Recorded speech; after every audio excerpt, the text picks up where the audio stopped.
È in onda il notiziario di Radio Libertà, realizzato in collaborazione con Il Sussidiario.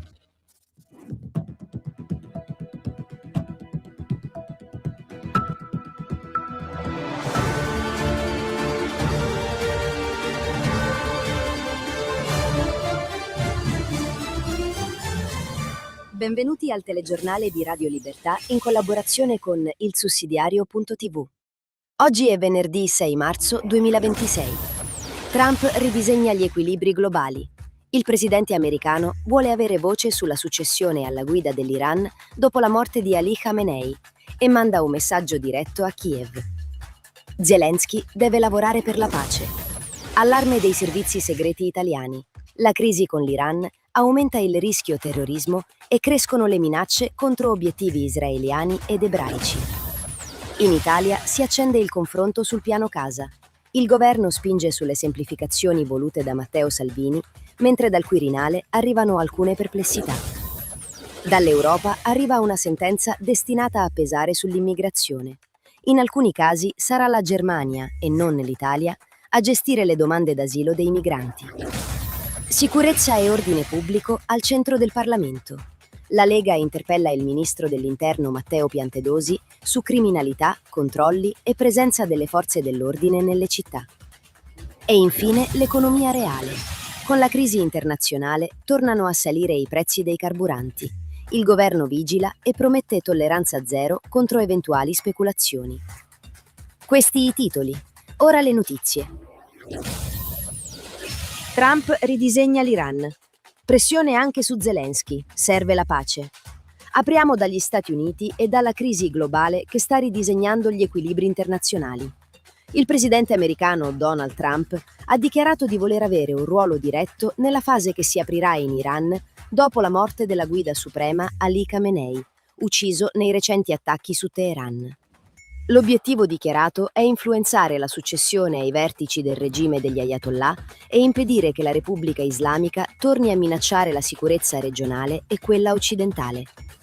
Trump ha anche escluso l'ipotesi di una successione dinastica, giudicando inaccettabile la candidatura del figlio Mojtaba Khamenei. Ma il presidente americano ha parlato anche della guerra in Ucraina. E il messaggio a Volodymyr Zelensky è stato diretto. Bisogna lavorare per arrivare a un accordo, perché, ha detto Trump, Vladimir Putin sarebbe pronto a negoziare. Parole che segnano una linea chiara. Fermezza contro i regimi ostili, ma anche realismo politico per chiudere i conflitti che logorano l'Occidente. Terrorismo, l'allarme dei servizi. Minacce contro obiettivi israeliani. E restiamo sul fronte della sicurezza internazionale. La relazione annuale dell'intelligence italiana lancia un allarme chiaro. L'escalation con l'Iran aumenta il rischio di terrorismo internazionale anche in Europa. I servizi segnalano la possibilità di azioni ostili contro obiettivi israeliani ed ebraici all'estero e mettono in guardia da una possibile mobilitazione jihadista globale.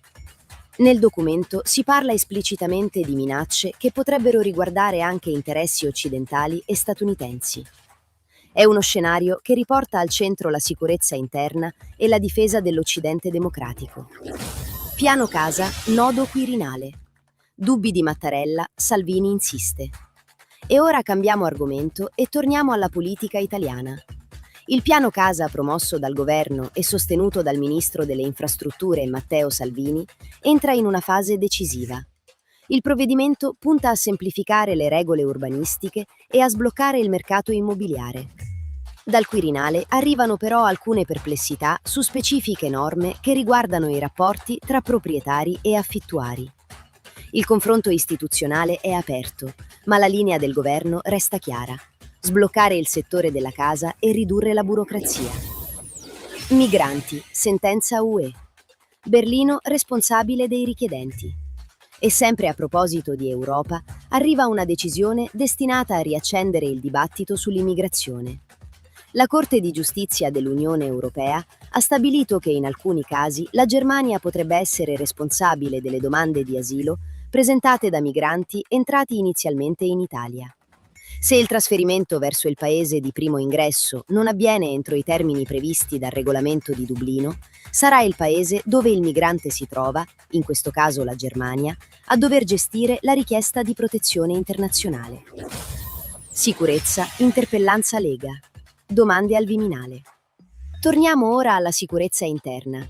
In Parlamento la Lega ha presentato un'interpellanza al Ministro dell'Interno Matteo Piantedosi. Il tema è quello della sicurezza urbana, da anni al centro delle battaglie politiche del Carroccio. Il Viminale ha ricordato le assunzioni nelle forze di polizia e le operazioni di controllo nelle aree più sensibili delle città. Carburanti, stop alla speculazione. Governo pronto a intervenire. E chiudiamo con l'economia reale. La crisi internazionale e le tensioni in Medio Oriente stanno spingendo al rialzo i prezzi dei carburanti. Il governo monitora l'andamento dei prezzi alla pompa e non esclude interventi contro eventuali speculazioni. Il messaggio dell'esecutivo è chiaro: vigilanza sui mercati e difesa dell'economia reale. Radio Libertà, in collaborazione con Il Sussidiario TV, presenta gli approfondimenti di oggi. Le guerre dei presidenti americani. Non solo Trump, la storia parla chiaro. Come spiega John Merritt in un'analisi pubblicata su ilsussidiario.net, negli ultimi decenni quasi tutti i presidenti americani hanno ordinato operazioni militari senza una dichiarazione formale di guerra del Congresso. È accaduto con presidenti repubblicani, ma anche con presidenti democratici. Basti ricordare l'intervento nei Balcani deciso da Bill Clinton o la campagna militare in Libia autorizzata da Barack Obama. Il Canada in confusione. Carney cambia linea sui raid. Il governo canadese, guidato da Mark Carney, nel giro di pochi giorni ha cambiato posizione più volte sugli attacchi americani e israeliani contro l'Iran. Prima il sostegno all'operazione militare, poi le critiche per il mancato coinvolgimento dell'ONU e infine una nuova apertura alla possibilità di partecipare a un intervento militare. La sinistra europea in difficoltà. La guerra divide il fronte progressista. Come spiega Nicola Berti in un'analisi pubblicata su ilsussidiario.net, la crisi in Medio Oriente sta incidendo anche sugli equilibri politici europei e italiani. La guerra mette in difficoltà la sinistra europea, divisa tra la tradizione pacifista e la necessità di sostenere l'Occidente nelle sfide geopolitiche. E con questo è tutto. Un saluto e appuntamento a lunedì prossimo da Radio Libertà e da ilsussidiario.tv.